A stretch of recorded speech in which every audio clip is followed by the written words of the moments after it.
Okay तो यहां तक हम लैटिसेस देख चुके हैं, डिफरेंट डिफरेंट टाइप के। सिंपल क्यूबिक लैटिस देख लिया, फिर सीसीपी वाला देख लिया, फिर एचसीपी वाला देख लिया, है कि नहीं। हमने सारे टाइप के लैटिस देख लिए और अच्छे से देख लिए कि उनकी जो अरेंजमेंट होती है वो कैसी होती है, पहली लेयर कैसी, दूसरी लेयर कैसी, सारी तरीके की लेयर्स हमने अच्छे से देख ली।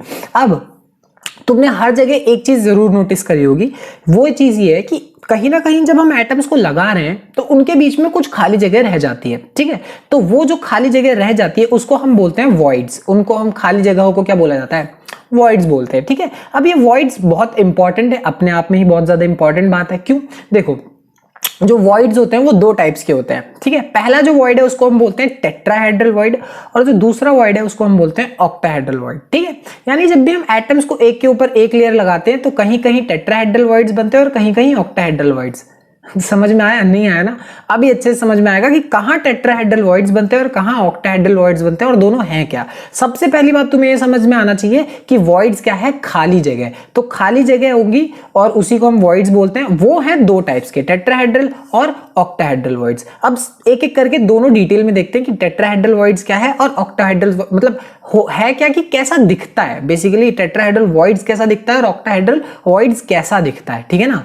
तो सबसे पहले हम बात करेंगे टेट्राहेड्रल वॉइड्स के बारे में। अब टेट्राहेड्रल वॉइड्स में जो पहला वॉइड बनेगा वो कुछ इस तरीके से बनेगा जब हमने एटम्स को एक टेट्राहेड्रल शेप में रखा। देखो ये शेप तुम्हें समझ में आ रही है देख के, ऐसा ही नहीं है, पिरामिड जैसा शेप है ये कुछ। अब इनके ये जो एटम्स हैं इनके बीच में टेट्राहेड्रल वॉइड बनेगा। फिर से ये एटम्स बड़े होते हुए तुम्हें दिखेंगे, ऐसे एटम्स बड़े नहीं होते, ये सिर्फ एक डिपिक्शन है तुम्हें समझाने के लिए कि एटम्स जब बड़े हुए तो उनके बीच में जो खाली जगह है वो खाली जगह कौन सी है, इसी खाली जगह को हम क्या बोलते हैं, एक टेट्राहेड्रल वॉइड बोलते हैं। देख सकते हो जहां नीचे 3 एटम्स ऊपर एक एटम, यहां बीच में जो खाली जगह है उसको बोला जाएगा टेट्राहेड्रल वॉइड, ठीक है। और इस वाले वॉइड का जो शेप है वो कुछ इस तरीके का होगा, पिरामिड जैसा कुछ शेप होगा, ठीक है ना। तो ये वाला जो शेप है इसको बेसिकली ये एक क्या मतलब क्या शो कर रहा है, टेट्राहेड्रल वॉइड शो कर रहा है। अब मैंने सिर्फ इस वाला क्यों बोल रहा हूं, क्योंकि टेट्राहेड्रल वॉइड सिर्फ एक टाइप का नहीं होता, ये एक और टाइप का होता है। मतलब एक और वजह से, एक और कारण से टेट्राहेड्रल वॉइड बन सकता है, और वो वजह भी देखते हैं, वो कारण भी देखते हैं। अब मान लो एटम्स कुछ इस तरीके से ओरिएंटेड है। अब अगर मान लो एटम्स इस तरीके से भी ओरिएंटेशन होगा उनका, तो भी इनके बीच में जो वॉइड बनेगा, इनके बीच में जो वॉइड बनेगा वो भी क्या होगा, एक टेट्राहेड्रल वॉइड ही होगा, ठीक है। तो इनके बीच में जो देख रहे हो ये शेप, ये फिर से बिल्कुल एग्जैक्टली वही शेप है, और ये शेप कौन सा है, ये भी वही है, क्या है, टेट्राहेड्रल वॉइड ही है। यानी टेट्राहेड्रल वॉइड दो तरीके से बनाया जा सकता है, दो तरीके का हो सकता है। मतलब देखो दोनों है टेट्राहेड्रल वॉइड, बट दो तरीके से टेट्राहेड्रल वॉइड को बनाया जा सकता है। एक तो पिछला वाला तरीका और एक ये वाला तरीका जिसका शेप कुछ इस तरीके का होगा, ठीक है। तो शेप उसका ऐसा ही है, दोनों का शेप सेम ही है, देखो कोई ज्यादा डिफरेंस है नहीं। बट एक्चुअल में जो पिछला वाला केस था और इस वाले केस को, मतलब वॉइड को बनाने का जो तरीका था वो दोनों तरीके क्या थे, डिफरेंट थे। वॉइड वही है, टेट्राहेड्रल वॉइड ही है, बट उसको बनाने का तरीका वो दो तरीके से बनाया जा सकता है। कौन सा वॉइड, टेट्राहेड्रल वॉइड, ठीक है ना। तो अब हम बात करेंगे ऑक्टाहेड्रल वॉइड की। तो ऑक्टाहेड्रल वॉइड सिंपल सा होता है, मतलब इसके ज्यादा टाइप्स नहीं है, ये बस एक ही तरीके से बनाया जा सकता है, और ये वो तरीका, ये वाला तरीका है। अब इसमें नोटिस करो ऊपर कितने एटम्स है, 3 एटम्स है। नीचे नोटिस करो नीचे कितने एटम्स है, 3 एटम्स है। तो ऊपर के 3 एटम्स और नीचे के 3 एटम्स को जब हम इस तरीके से लगाएंगे, इस तरीके से आराम से तुम देख सकते हो कि हमने उसको कैसे लगाया। तो इनके बीच में जो खाली जगह बन रही होगी, इस बार वो खाली जगह उसको हम क्या बोलेंगे, एक ऑक्टाहेड्रल वॉइड बोलेंगे, ठीक है। वो सिर्फ एक ही तरीके से बनाया जा सकता है, ऊपर 3 एटम नीचे 3 एटम। वही अगर हम बात करते हैं टेट्राहेड्रल वॉइड की, तो टेट्राहेड्रल वॉइड में क्या था, एक एटम ऊपर था और 3 एटम्स नीचे थे। वो वाला कौन सा वॉइड था, टेट्राहेड्रल वॉइड। ये कौन सा वॉइड है, ऑक्टाहेड्रल वॉइड, ठीक है ना। समझ में आ रही है बात, ठीक है। ये बहुत सिंपल सी बात है, कोई दिक्कत वाली बात नहीं है, ठीक है। यानी ये थे टेट्राहेड्रल और ऑक्टाहेड्रल वॉइड्स, बड़े ही सिंपल, ज्यादा कोई कॉम्प्लेक्सिटी नहीं थी। बट इन टेट्राहेड्रल वॉइड्स और ऑक्टाहेड्रल वॉइड्स को सिर्फ शेप देखने से हमारा काम नहीं चलेगा, काम चलता है एक दूसरी चीज पढ़ने के बाद, और वो चीज ज्यादा इंपॉर्टेंट है। ये तो सिर्फ एक विजुअल डिपिक्शन है कि वॉइड कैसे कैसे दिखते हैं और वॉइड क्या होते हैं, ठीक है ना। इंपॉर्टेंट है कि हम एक कंपाउंड का जब फॉर्मूला जब हम कंपाउंड का फॉर्मूला बनाएंगे और उसके वॉइड्स के हिसाब से बनाएंगे, तो वो जब कंपाउंड का फॉर्मूला बना रहे हो तब इन वॉइड्स का जो जानकारी है वो ज्यादा इंपॉर्टेंट बात है, ठीक है। सिर्फ डिपिक्ट करना एक, अब वो तो अपनी इंपॉर्टेंट, वो भी अपने आप में इंपॉर्टेंट है, बट कंपाउंड का फॉर्मूला बनाना इज ज्यादा इंपॉर्टेंट। क्यों? देखो, अगर मान लो number of close packed spheres मान लो n है, किसी भी एक क्रिस्टल के अंदर, एक यूनिट सेल के अंदर n एटम्स क्लोज्ड हैं। अब कैसे क्लोज्ड हैं वो हम मान लेते हैं। अगर मान लो उसके अंदर n एटम्स हैं तो नंबर ऑफ ऑक्टाहेड्रल वॉइड्स जो होगा उसकी वैल्यू भी अपने आप कितने हो जाएंगे? n हो जाएंगे। मतलब अगर मान लो 4 एटम्स पैक किए मैंने तो ऑक्टाहेड्रल वॉइड्स भी कितने होंगे? 4 होंगे, ठीक है। अगर मैंने 8 एटम्स पैक कर दिए तो 8 ही ऑक्टाहेड्रल वॉइड्स होंगे। 10 एटम्स पैक कर दिए तो ऑक्टाहेड्रल वॉइड्स भी 10 होंगे, ठीक है। ये सिंपल सा एक फॉर्मूला है। और वही अगर मैं टेट्राहेड्रल वॉइड्स की बात करूं तो अगर मान लो अगर नंबर ऑफ एटम्स मैंने n पैक किए हैं तो टेट्राहेड्रल वॉइड्स की जो फॉर्मूला आएगा वो क्या आएगा? 2n आएगा। अब ये 2n क्यों आ रहा है? ये चीज मैंने तुम्हें डिपिक्शन में, मतलब जो 3D दिखाया उसमें तुम्हें समझ में आ गया होगा कि टेट्राहेड्रल वॉइड्स हमने 2 तरीके से बना सकते हैं, ठीक है। 2 तरीके से टेट्राहेड्रल वॉइड्स बन रहे थे। यानी किसी भी क्रिस्टल में अगर तुम 4 एटम्स मान लो पैक कर रहे होगे तो 8 टेट्राहेड्रल वॉइड्स बन रहे होंगे। 8 क्या बन रहे होंगे? टेट्राहेड्रल वॉइड्स बन रहे होंगे। और वही सिर्फ 4 क्या बन रहे होंगे? ऑक्टाहेड्रल वॉइड्स बन रहे होंगे, ठीक है। अब ये पूरी की पूरी बात बहुत ज्यादा इंपॉर्टेंट है। ये तुम्हें समझ में आ गई हो तो बहुत अच्छी बात है, नहीं आई तो हम कुछ क्वेश्चंस करते हैं, तुम्हें पक्का समझ में आ जाएगी। और वो क्वेश्चंस भी अपने आप में बहुत इंपॉर्टेंट है, ठीक है ना। तो अब कुछ क्वेश्चंस करेंगे जिससे तुम्हारा ये जो बेसिकली फॉर्मूला है किसका, कि number of atoms in a lattice plus में टेट्राहेड्रल वॉइड्स और ऑक्टाहेड्रल वॉइड्स वाले क्वेश्चंस तुम्हारे क्लियर होते चले जाएंगे। सबसे पहला क्वेश्चन बहुत ही सिंपल है। इसमें बोलता है what is the formula of a compound in which element y, जो एलिमेंट y है वो क्या फॉर्म कर रहा है? CCP लैटिस फॉर्म कर रहा है। और जो एटम x है वो ऑक्यूपाई करता है 1/3 ऑफ टेट्राहेड्रल वॉइड्स। एक नजर में ये क्वेश्चन देखने के बाद ना बड़ा अजीब लगता है, हो सकता है तुम्हें हो गया हो, कोई बात नहीं, बट एक बार ऐसे क्वेश्चन कर लोगे यूं होने लगेंगे। इतने इजी होते हैं बहुत ज्यादा। क्यों? अगर y को अगर फॉर्म कर रहा है, मान लो CCP लैटिस फॉर्म कर रहा है, ठीक है, तो हम मान लेते हैं लेट कि y की जो वैल्यू है, नंबर ऑफ क्या नाम है, जो पोजीशंस है, लैटिस पॉइंट्स हैं। लैटिस पॉइंट्स बेसिकली क्या हो सकते हैं? एटम्स, मॉलिक्यूल्स, जो भी हो सकता है। तो y उन CCP लैटिस वाले जगहों को घेर रहा है, सिंपल सी बात है। अब उन जगहों को, लैटिस पॉइंट्स को, एटम्स का जो नंबर है उसको हम y को मान लेते हैं n।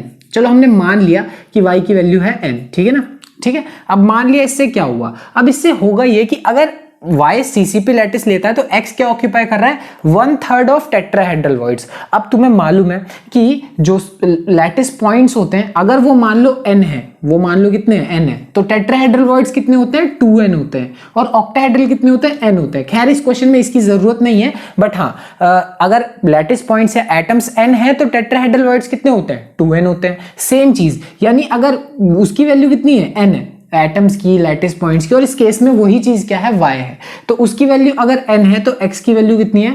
1/3 of the tetrahedral voids. इसका क्या मतलब है? यानी 1/3 of tetrahedral voids, of tetrahedral voids. इसका क्या मतलब है? इसका मतलब ये है कि टेट्राहेड्रल वॉइड्स खुद, अगर ये n है तो ये कितने हो जाते हैं? 2n हो जाते हैं। अब इसका भी कितना? 1/3। इसका भी कितना? 1/3 इज इक्वल्स टू x।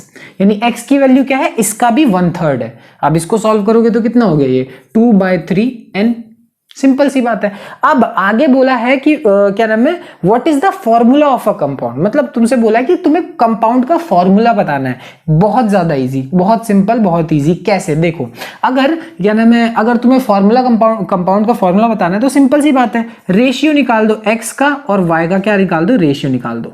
अब रेशियो निकालते ही फॉर्मूला आ जाएगा, ठीक है ना। अगर एग्जांपल के तौर पर मैं तुम्हें बोलूं कि वाटर का फॉर्मूला बताओ, तो हाइड्रोजन और ऑक्सीजन का रेशियो ही तो फॉर्मूला होता है। हाइड्रोजन 2 और ऑक्सीजन तुम्हें 1 चाहिए, यही तो रेशियो है। 2:1 का रेशियो एक तरीके से है कि नहीं। तो यही चीज यहां पे भी लगा दो, एग्जैक्टली। अब इसकी वैल्यू कितनी है? इसकी वैल्यू है 2/3n। इसकी वैल्यू कितनी है? 2/3n। और y की जो वैल्यू है, y की वैल्यू कितनी है? n है। कितनी है? n। n से n तो कट जाएगा, वो कटना ही था, एट द एंड कटना ही था, ठीक है। तो यानी x अपॉन y की कितनी वैल्यू है? 2/3n अपॉन में n से n कट गया, यानी तुम नोटिस करोगे कि x अपॉन y की वैल्यू कितनी है? 2/3। कितनी है? 2/3। यानी अगर x की वैल्यू 2 होगी तो y की वैल्यू कितनी होगी? 3 होगी। इसका मतलब ये है, अब इसको क्रॉस मल्टीप्लाई मत करने लगना। यहां से तुम्हारे पास फॉर्मूला ये है कि अगर x की वैल्यू 2 होगी तो y की वैल्यू कितनी होगी? 3 होगी। और इससे तुम्हारे पास क्या आ गया? फॉर्मूला आ गया। क्या आ गया, यही है उसका क्या नाम है, एटम का, बेसिकली उस कंपाउंड का क्या फॉर्मूला आ गया, x की वैल्यू 2 और y की वैल्यू 3, अगर ये सारी कंडीशंस उस क्वेश्चन में गिवन है तो। ठीक है, कंडीशन के हिसाब से तुम्हें क्वेश्चन करना है। यहां तुम्हें सिर्फ एक फॉर्मूला पता होना चाहिए कि नंबर ऑफ टेट्राहाइड्रल वर्ड्स हमेशा क्या होते हैं, 2n होते हैं, और वही हमने यहाँ पे टेट्राहाइड्रल वर्ड्स की जगह क्या रखा, 2n रखा। समझ में आ गई बात, लगा ना इजी था ये क्वेश्चन, एक बार कर लो तो बहुत इजी लगने लगता है कि नहीं। अब ये वाला क्वेश्चन और भी ज्यादा सिंपल है, इसमें बोला है जो अनायंस है, जो अनायंस बी है, अनायंस मतलब क्या, नेगेटिवली चार्ज्ड, तो अनायंस जो बी है वो क्या ऑक्यूपाई करते हैं, कौन सा लैटिस ऑक्यूपाई करते हैं, सीसीपी पैकिंग को ऑक्यूपाई करते हैं। ठीक है, और बोला गया है कि जो कटायंस ए है, जो कटायंस ए है, ठीक है, वो क्या ऑक्यूपाई करता है, वो ऑक्यूपाई करता है ऑक्टाहेड्रल वॉइड्स को। किसको ऑक्यूपाई कर रहा है, ऑक्टाहेड्रल वॉइड्स को। तो अब इसका क्या मतलब हुआ, यानी अगर तो हम क्या नाम है, लेट नंबर ऑफ बी, उसको हम मान लो n ले लेते हैं, क्यों, क्योंकि वो सीसीपी लैटिस में है और उसके नंबर ऑफ एटम्स एक तरीके से, उसकी वैल्यू को अगर हम n ले लेते हैं, उसकी वैल्यू को अगर हमने n ले लिया तो उससे होगा क्या कि कटायंस की जो वैल्यू होने वाली है वो, मतलब a की जो वैल्यू होगी वो कितनी हो जाएगी, 2n हो जाएगी। ओ सॉरी सिर्फ कितनी हो जाएगी, n हो जाएगी। अब उसकी वैल्यू भी n क्यों हुई, क्योंकि a जो है वो क्या ऑक्यूपाई कर रहा था, ऑक्टाहेड्रल वॉइड्स। क्या ऑक्यूपाई कर रहा था, ऑक्टाहेड्रल वॉइड्स ऑक्यूपाई कर रहा था, यानी ये सीसीपी लैटिस में है, ये ऑक्यूपाई कर रहा है ऑक्टाहेड्रल वॉइड्स। अब इसका सिंपल सा फॉर्मूला कि नंबर ऑफ एटम्स अगर n है तो ऑक्टाहेड्रल वर्ड्स भी n होंगे और टेट्राहेड्रल वर्ड्स 2n होंगे, बट इसकी हमें जरूरत नहीं है, इस क्वेश्चन में बोला ही नहीं है टेट्राहेड्रल्स की, कहीं बात ही नहीं हुई है, तो सिंपल सी बात है, यानी अगर b की वैल्यू n है तो a की वैल्यू भी अपने आप ही कितनी हो जाएगी, n हो जाएगी अपने आप ही। क्यों, क्योंकि वो क्या ऑक्यूपाई कर रहा है, ऑक्टाहेड्रल वर्ड्स ऑक्यूपाई कर रहा है। तो अब यहाँ पे इसका फॉर्मूला बनाना है, तो सिंपल सी बात है a:b। हाँ, तुम बोलोगे ना कि ये फॉर्मूला में a को ही पहले क्यों, b को ही बाद में क्यों, ठीक है, वैसे तो यहाँ साफ साफ लिखा हुआ है कटायन, और कटायन क्या होता है, पॉजिटिव, यानी पॉजिटिव को हमेशा पहले लिखते हैं, तो सिंपल रूल है। उसके बावजूद भी एक सिंपल सा ऐसा रूल है, पिछले क्वेश्चन में x पहले और y बाद में, ABCD में x पहले आता है y बाद में आता है, वैसे ही ABCD में a पहले b बाद में, वही वाली बात। ठीक है, यहां से a की वैल्यू भी कितनी है n, b की वैल्यू भी कितनी है n, ओके, तो रेशियो कितना आ गया, 1:1 का रेशियो आ गया, यानी अगर a की वैल्यू 1 b की वैल्यू 1 तो ये फॉर्मूला क्या आ गया, AB, यानी इस पर्टिकुलर क्वेश्चन में जो हमारा फॉर्मूला आने वाला है वो कितना आएगा, AB। ओके, और एग्जैक्टली इसका सेम मिलता जुलता भाई एक एनसीईआरटी का क्वेश्चन है। ठीक है, तो एनसीईआरटी में सेम क्वेश्चन को एक्स और वाई वाले टर्म्स में दिया हुआ है। उसमें क्या बोला गया है कि एक कंपाउंड है एक्स और वाई से मिलके बन रहा है, जहां पे जो क्या कहते हैं उसको, एटम्स ऑफ एलिमेंट वाई, जो वाई है वो क्या ऑक्यूपाई करते हैं, सीसीपी, यानी वाई ऑक्यूपाई करते हैं सीसीपी, ठीक है ना, और जो एक्स है वो क्या ऑक्यूपाई करता है, ऑक्टाहेड्रल वर्ड्स ऑक्यूपाई करता है। एग्जैक्टली सेम क्वेश्चन, यहाँ पे बी की जगह वाई और ए की जगह एक्स, सेम क्वेश्चन है, और इसमें आंसर फाइनली क्या आ रहा है, एक्स वाई आ रहा है, जैसे यहाँ पे हमारा क्या आ रहा है, ए बी आएगा। समझे, तो कोई दिक्कत वाली बात नहीं है, सेम ही क्वेश्चन है, तुम एक दो कर लोगे सारे के सारे यूं ही होने लगेंगे। ठीक है ना, तो अब एक और एनसीईआरटी का क्वेश्चन जो हमारे क्वेश्चन नंबर 1 की तरह है, हूबहू लगभग वैसा ही सेम है। इसमें बोला है कि जो बी है वो लेता है क्या है, एचसीपी लैटिस, वो क्या करता है, एचसीपी लैटिस को ऑक्यूपाई करता है, उसको हमने मान लिया n, और जो ए है वो क्या करता है, 2/3 क्या है, 2/3 ऑफ टेट्राहेड्रल वर्ड्स, क्या करता है, 2/3 ऑफ टेट्राहेड्रल वर्ड्स ले रहा है। ठीक है, तो यानी इस क्वेश्चन को भी सेम उसी तरीके से सॉल्व किया जा सकता है। कैसे, अगर 2/3 ले रहा है और खुद अगर मान लो हमने इसको n लिया है, तो टेट्राहेड्रल वर्ड्स अपने आप कितने हो जाएंगे, अपने आप कितने हो जाएंगे, 2n हो जाएंगे। सिंपल सी बात है, हो गया कि नहीं हो गया, यानी यहाँ पे a की वैल्यू अगर तुम निकालने जाओगे तो कितना आएगा, 4n/3। ठीक, और फाइनली अगर तुम्हें फॉर्मूला निकालना है a:b का, तो यानी a/b, a:b या a/b, बात तो एक ही है, यानी a की वैल्यू कितनी है, 4n/3, और b की वैल्यू कितनी है, सिर्फ n से n कट जाएगा, तो क्या बनेगा, a/b = 4/3।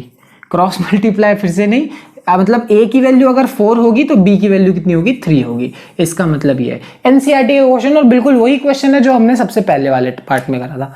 तो हो गया, मतलब ये क्वेश्चंस बहुत ज्यादा ही इजी होते हैं, इतने 3 भी मुझे कराने की जरूरत नहीं थी, एक भी कराता तो वैसे तुम्हें समझ में आ जाता, बट 4 क्वेश्चंस कर लिए, 2 एनसीईआरटी का, 2 नॉर्मल। ठीक है ना।